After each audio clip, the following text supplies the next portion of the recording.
Dari beragam cara yang diterapkan oleh beberapa negara untuk menekan penyebaran virus corona, Indonesia tampaknya belum memilih lockdown, tetapi kemudian menyerukan social distancing. Ini pun kemudian disarikan atau di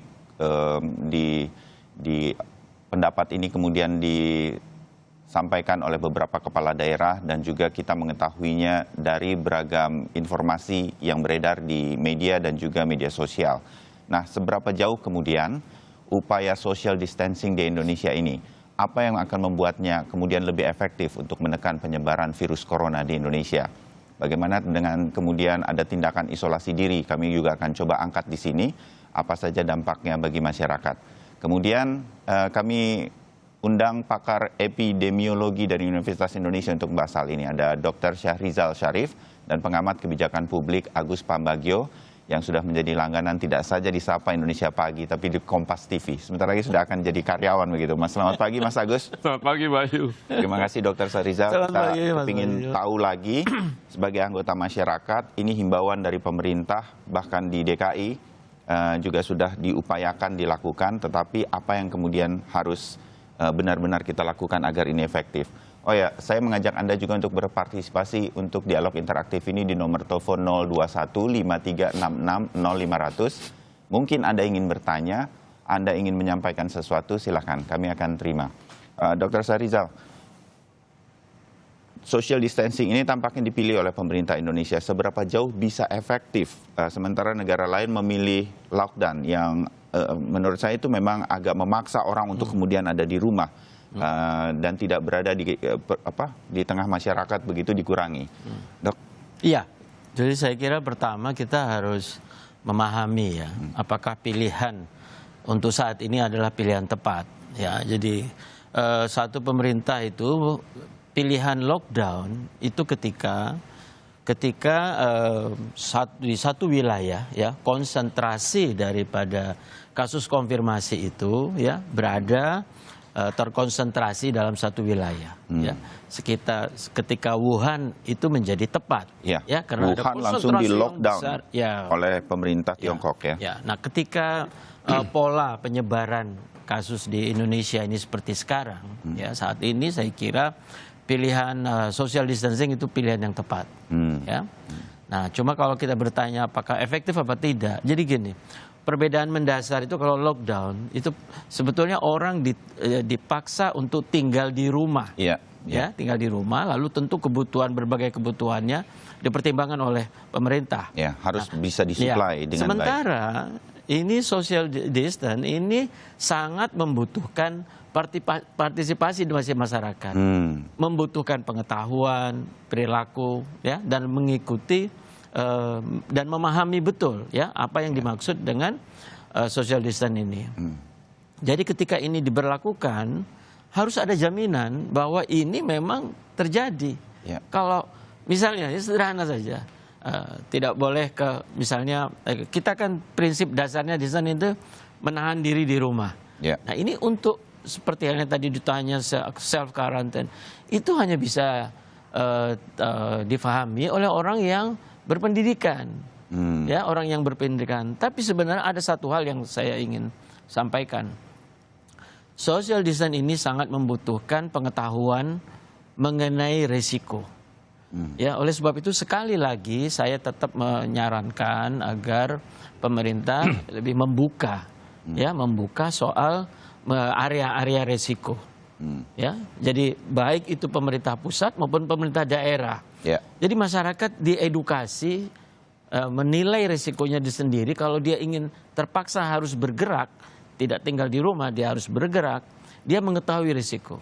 Nah, ini akan lebih baik ketika mereka mengetahui wilayah-wilayah mana yang kemudian lebih beresiko dibanding satu wilayah yang lain. Ada zona yang dianggap merah atau kuning begitu sehingga orang jadi mengerti oh di sana mungkin mereka tidak boleh begitu ya. Bahkan yang paling ekstrim apa yang dilakukan oleh Korea Selatan ya pada laporan harian itu mereka menyatakan bahwa wilayah ini si kasus konfirmasi nomor sekian berada di warung kopi ini gitu ya. Nah, sehingga orang-orang bisa menghitung menghindar supaya menghindar dari kedai kopi itu. Ya. Sementara pemerintah akan mensterilkan, mendesinfektan dulu kedai kopi itu. Ya. Ya, jadi Beberapa informasi seperti risiko ini penting sekali. di media sosial banyak netizen mengapresiasi ketika sebuah tempat fitness di Jakarta Ya. mengumumkan tempatnya pada tanggal sekian dan sekian ada seorang membernya, Yep. member fitnessnya yang terpapar positif corona, dan kemudian pada tanggal-tanggal tersebut semua membernya memeriksakan diri. Ya. Karena itu diapresiasi sebagai sebuah kemudian kesadaran dari masyarakat untuk memeriksakan diri, dan keterbukaan informasi seperti inilah yang terus harusnya dilakukan, begitu ya. Iya, karena keterbukaan informasi itu harus menjadi bagian penting dari kebijakan social distancing. Bagian penting sekali. Ya. Nah, yang kedua adalah memastikan. Jadi tugas pemerintah, terutama pemerintah daerah ya, memastikan bahwa kebijakan ini berjalan. Oke. Misalnya satu sederhana saja, kita melihat penumpukan pasien sekarang begitu dibuka kesempatan lab, pemeriksaan lab di 12 wilayah, kita melihat penumpukan pasien yang ingin memeriksa di rumah sakit. Nah, ini pada kan bisa dihindari. Iya. Apakah diatur secara manual, pakai nomor, atau diatur secara online? Ya, hanya datang pada saat mereka akan diperiksa. Jadi saya kira hal-hal seperti ini yang mesti dipantau, bagaimana bagian-bagian kebijakan ini berjalan apa tidak. Kalau tidak ya susah kita menilai efektif apa tidak. Oke. Tanpa bermaksud untuk kemudian mendorong pemerintah pusat, daerah atau apapun untuk mengarah kepada lockdown, karena dengan demikian orang kemudian dipaksa dalam tanda petik untuk berada di rumah, begitu ya Dr. Sahrizal dan Mas Agus. Dengan penjelasan Dr. Sahrizal bahwa dibutuhkan kesadaran dan kemudian dibutuhkan tetap pengawasan, begitu agak ketat kalau perlu pengawasannya. Kita nggak melihat kemudian misalnya di mall, kemudian orang apakah mengurangi? Memang udah mulai sepi sih, tetapi apakah kemudian social distancingnya terjadi, rumah sakit, stasiun-stasiun bis atau kereta, kita nggak melihat orang yang menjaga dan mengawal social distancing. Sehingga kemarin waktu hari Senin di Jakarta terjadi antrian penumpang, semua rapat, begitu. Social distancingnya ini belum sampai di kepala seluruh warga Indonesia. Namanya bahwa social distancing, susah amat kan? Iya, sebetulnya ya. Bahasa kita menjaga jarak. menjaga jarak. Nah, apa yang kemudian sebagai sebuah masukan? Kita memang belum pernah ini mengalami seperti ini, dalam artian kemudian kita harus menjaga jarak seperti ini. Apa yang pemerintah harus lakukan sebagai sebuah kebijakan? Ya, pertama saya mengapresiasi Dr. Sahrizal, ini soalnya teman saya SMA. Jadi ya, kalau ini reuni pagi hari ini ya. Jadi begini. Selamat pagi buat alumni SMA 3. Jadi begini. Kalau kita bicara lockdown, itu lockdown itu ada undang-undangnya, Undang-Undang Nomor 6 tahun 2018 kan, jelas lockdown itu karantina, mau di rumah, mau di kantor, mau di karantina. Kita sisihkan itu karena sudah terlambat. Lockdown bisa dilakukan ketika bulan Januari. Saya sempat sampaikan waktu itu di kota-kota di mana turis Cina masuk banyak. Ya, tapi kita lupakan. Sekarang social distance atau mengatur jarak lah ya. Itu memang tidak bisa begitu saja dilepas. Karena ini kan kayak apa? Tidak wajib. Himbauan.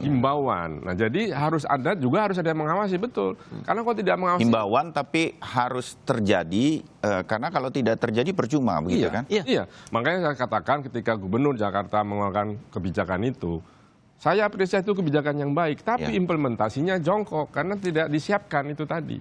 Tidak ada yang, jadi orang tiba-tiba sekarang saya punya perusahaan misalnya. Loh, ini harus datang. Saya sebagai pegawai, wah kalau saya nggak datang nanti kan dipotong gajinya, dipotong segala macam. Kepastian itu tidak ada.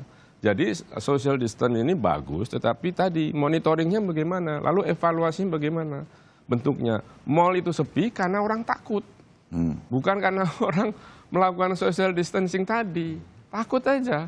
Nah sekarang kalau di angkutan umum hari ini mulai kemarin sudah dilepas lagi kan, jadi tidak terlalu padat. Jadi ya ini bukan setengah lah, coba-coba social distancing. Tapi yang menjadi persoalan juga masyarakat rendah yang bawah. Saya survei hari Senin, yang bawah itu tidak peduli dengan COVID. Seperti Dr. Sahrizal tadi katakan, yang sebutlah, saya menyebutnya supaya tidak terlalu yang kebetulan di kota besar tinggalnya dan kemudian berpendidikan mengerti social distancing. Sebagian lain, saya sebut saja, ini terjadi di media sosial, kita kalau melihat di Facebook atau apa segala macam, Mereka nggak peduli dalam artian, kalau mau mati, mati saja katanya. Itu, karena padahal dia bilang, ini mempengaruhi semua orang. Dia bilang, ini kan cuma sakit pilek Pak, flu. Beli aja obat, dia sebutin obat-obat yang itu. Memang kan Pak Menkes juga bilang suruh berdoa ya. Kalau meninggal sih pasti urusan Tuhan ya begitu. Ya. Nah, hal-hal ini yang belum sampai di kepala kita bagaimana yang kelas upaya menengah ini. beda lagi. Ya. Dia tanya, tapi kita kan nggak, baru aja sekarang minggu ini ada informasi rumah sakit mana. Tapi kan tadi malam ada yang telepon saya, dia sakit di puskesmas, dibantu puskesmas rujukan ke rumah sakit penuh. Ya. Ke rumah sakit yang lain swasta tidak mau terima. Nah ini bagaimana nih? Nah social distancing ini tidak ada hukumnya, karena tidak ada landasan hukumnya. Jadi kalau penolakan dari swasta bagaimana? Saya tadi ngobrol off-air, termasuk juga misalnya membangun rumah sakit di Galang. Itu bawanya gimana ke sana? Lebih baik misalnya jadikan mall yang sepi, hanggar di Halim, di Pelabuhan Baru itu dijadikan tempat emergency untuk perawatan ini. Yang mungkin yang masih level kelas rendah ya begitu sudah serius bawa masuk ke rumah sakit, rumah sakit nggak penuh. Jadi gini, saya sepakat dengan ini yang belum kita dengar dari pemerintah. Sementara waktu Tiongkok terjadi, semua hal dilakukan. Singapura semua dormitori ditutup. Dormitori ditutup dan menjadi tempat darurat. Spanyol beberapa hotel bahkan disediakan untuk itu. Hari ini kita baru melihat sejak kemarin rumah sakit jiwa di Jawa Timur kemudian akan menampung. Tadi di Kompas TV saya lihat itu kalau Galang dibangun buat apa? Ya, jadi sebetulnya tempat-tempat yang kita ini sebenarnya sudah harus bersiap bahwa ini akan terjadi lonjakan. Saya mau bilang sudah pasti sebetulnya akan terjadi lonjakan. Jadi ini dokter. Ini penting sekali bagi kita untuk memahami bahwa kita itu harus memisahkan ya ada dua kategori. Kategori yang pertama yang perlu kita siapkan itu adalah memang rumah sakit, fasilitas-fasilitas yang dibutuhkan untuk pasien-pasien yang berat. Nah ini ada kebutuhan yang besar sekali ya, mulai dari ruang isolasi yang betul-betul memenuhi standar lah begitu ya. Tentu kita tidak mengharapkan ada ruang harus negatif pressure dan sebagainya. Yang penting adalah ruang isolasi itu tidak bercampur dengan orang lain, tapi memang betul-betul ditangani secara baik. Dan kalau ruang isolasi itu sebetulnya satu pasien satu atau bagaimana, Dok? Sebaiknya satu pasien satu. Satu pasien satu. Ini yang kita dengar di netizen banyak mengeluhkan ketika dia menjadi dalam pantauan mereka ditaruh di satu ruangan ada 6 orang dan hal semacam ini yang tampaknya belum juga kita mau dengar begitu kalau boleh sebagai sebuah masukan ini. Yang kedua itu adalah fasilitas sejenis rumah sakit ya, fasilitas yang untuk mengumpulkan atau merawat pasien-pasien yang sedang dan ringan. Nah ini yang sebetulnya dalam pantauan begitu. Ya kalau di Wuhan itu namanya pusat karantina. Itu digabung di sana, itu hotel dirubah. Ya, dormitory, gelanggang olahraga dibuat untuk menjadi isinya itu. Siapa? Isinya adalah pertama mereka yang positif tapi ringan. Yang kedua adalah suspek. Ya, ada gejala tapi menunggu kasus konfirmasi, menunggu laboratorium. Hasil labnya. Yang ketiga adalah mereka-mereka yang jelas-jelas ada kontak dengan pasien. Kita menyebutnya kontak erat. Bahkan kontak sosial pun ditaruh di sini. Kalau saya merasa, saya pernah ketemu sama pasien positif, kemudian saya melapor. Ini kita pastikan ini belum ada begitu ya, untuk memisahkan dua hal tersebut ini. Dan ini yang harus disiapkan. Nah itu makanya kembali ke Rumah Sakit Galang itu, pertanyaan saya adalah rumah sakit ini untuk siapa? Kalau mereka untuk yang kasus-kasus berat rasanya nggak mungkin, ya. Dan yang pasti adalah kalau itu disiapkan untuk yang menangani yang berat, itu setelah wabah rumah sakit ini kosong, tidak berguna. Nah kalau itu yang ringan, kita tidak membutuhkan sekelas Pulau Galang gitu loh. Ya, kita cukup membuat rumah sakit darurat yang diubah ya dari bangunan-bangunan yang besar. Dari situasi-situasi seperti ini, kalau kita memetakan begitu, kalau boleh kita memetakan, karena kita belum persis tahu dari konferensi pers harian yang dilakukan oleh pemerintah masih kepada jumlah yang bertambah dan lain-lain. Sementara kita ingin tahu juga persiapan.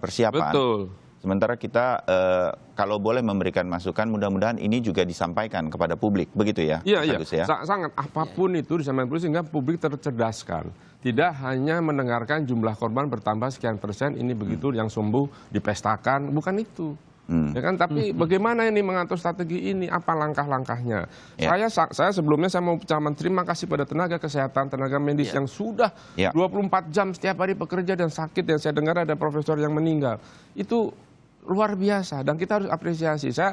Teman-teman saya minta, cobalah siapa yang bisa menggalang dana membantu, minimal memberikan makanan. Karena saya nggak yakin APD yang dipakai itu apakah betul-betul standar. Belum tentu. Alat pelindung diri atau APD itu ya. Belum tentu itu standar. Nah, hal semacam itu, dan kalau kurang kita harus bantu. Dan kita akan mengalami kekurangan. Jadi gini, itu terjadi di Tiongkok, terjadi di Korea Selatan, mereka kekurangan sebetulnya bahan-bahan. Itu yang harus jadi jangan hanya jumlah korban. Sudah setiap hari kita lihat jumlah kan bosan. Saya sempat bilang pada teman-teman media, janganlah kamu tanyakan pada jubir itu, tanyakan yang lain. Dia harus bisa menjawab gitu. Ya, persiapan menuju ke sini. Dan kalau ada ketidaksiapan sampai saat ini dari pemerintah, memang kita pastikan berdasarkan pengalaman beberapa negara, mereka sama tidak siap gitu. Dan kemudian pada situasi ini salah satu yang kemudian dilakukan adalah juga selain social distancing ada isolasi mandiri. Kita mengarah sedikit ke sana untuk memberikan wawasan kepada masyarakat, dan kita juga akan sebentar lagi menerima telepon interaktif Anda. Tetap bersama Sapa Indonesia.